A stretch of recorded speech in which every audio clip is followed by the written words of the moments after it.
In the landscape of 1990s America, Christopher Columbus loomed as an iconic figure, hailed as a paragon of exploration and discovery. His purported arrival in North America became enshrined as a national holiday, observed with fervor across the nation.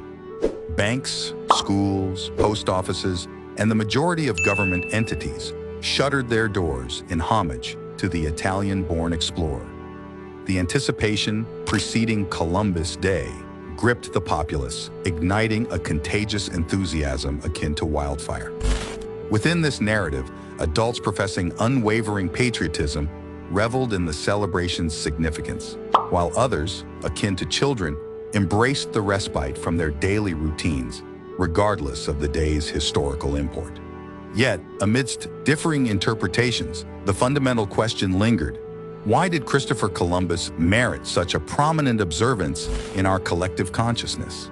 As students were inundated with falsehoods and misinformation, the historical records unveiled the authentic narrative of Christopher Columbus.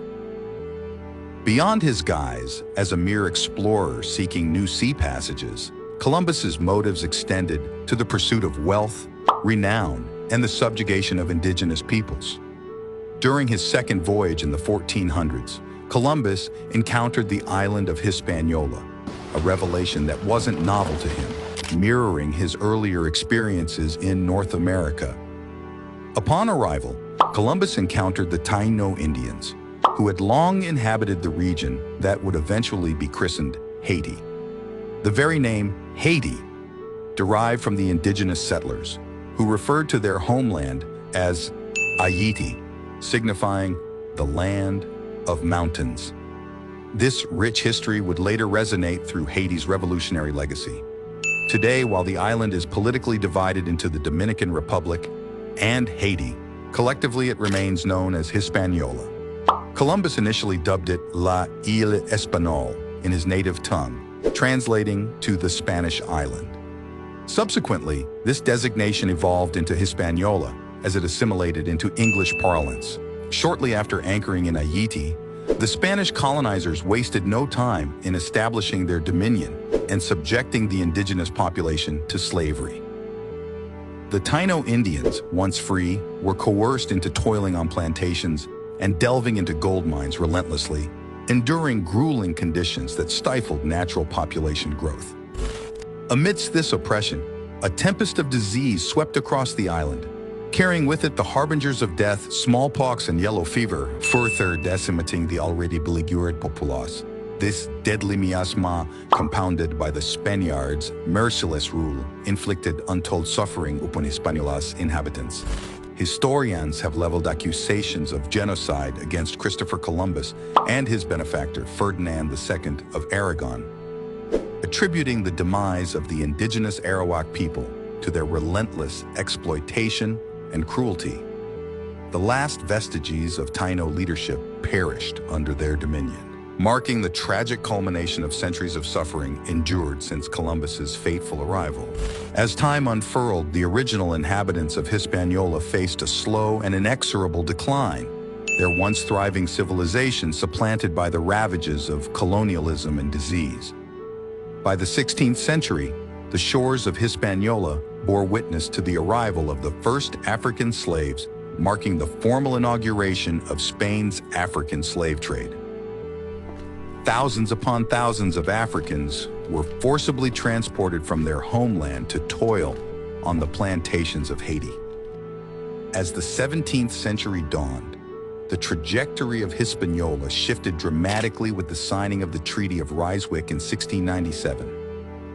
This pivotal agreement ceded control of Tortuga Island and the western third of Hispaniola to the French, consolidating their dominion over Haiti. Under French rule, the Code Noir was implemented to govern slavery and facilitate the expansion of the French colonial empire. Haiti, during this epoch, burgeoned into a hub of human bondage, eclipsed in slave numbers only by Brazil. The French orchestrated the relentless influx of Africans to Haiti, exploiting the island's bountiful resources for profit and power. Before the incursion of the Spanish and the colonization by the French, Haiti's natural wealth flourished abundantly. the island of Hispaniola boasted a cornucopia of natural resources and lush vegetation. Among these riches were cotton, sugar, indigo, and coffee, with Haiti emerging as a primary supplier to Europe, contributing 40% of the continent's sugar and 60% of its coffee. By the 18th century, Haiti stood as one of France's most lucrative overseas possessions, a testament to its economic prowess. However, this affluence meant little for the vast majority of the population ensnared in the shackles of bondage. Society in Haiti was starkly stratified, categorized into segments including rich whites, poor whites, free blacks, wealthy blacks, and an overwhelming majority of enslaved Africans. Indeed, African slaves comprised approximately 90% of Haiti's burgeoning populace, a stark reminder of the pervasive inequities that plagued colonial society. Over time, as the French amassed greater wealth and expanded their plantations in Haiti, simmering discontent pervaded the island. In 1791, a generation of enslaved individuals rose in rebellion against the French colonial regime, challenging the very foundations of their bondage. Driven by an unyielding desire for freedom, they rejected the notions of being born and perishing in servitude, yearning for a life beyond the confines of their oppression.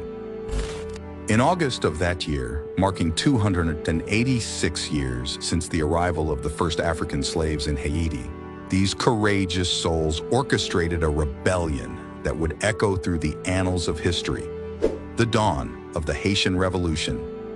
This revolution, characterized by its complexity, comprised of multiple uprisings and factions. Even those who attained freedom and economic status faced legal discrimination, prompting continued resistance. The tensions within Haitian society were multifaceted. Impoverished whites harbored resentment towards liberated people of color, while wealthy elites bristled at governmental efforts to ameliorate the conditions of the enslaved. The revolution thus evolved into a tumultuous tapestry of conflicts and alliances, reflecting the intersecting interests and grievances of diverse classes and populations.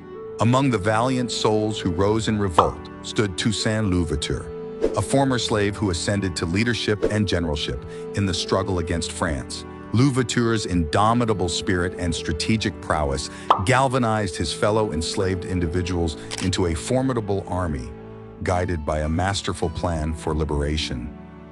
Despite being captured by the French and subsequently perishing in France, Toussaint's legacy endured. In his stead, Jean-Jacques Dessalines emerged as the commander-in-chief of the Haitian army, alongside other black leaders of Saint-Domingue, to steer the course of the only successful slave revolution in Atlantic history. Together, they marshaled political acumen and military might to secure freedom and equality for their people. By 1803, their unwavering determination had not only abolished slavery, but also shattered French dominion over the colony, heralding a new era of sovereignty for Haiti.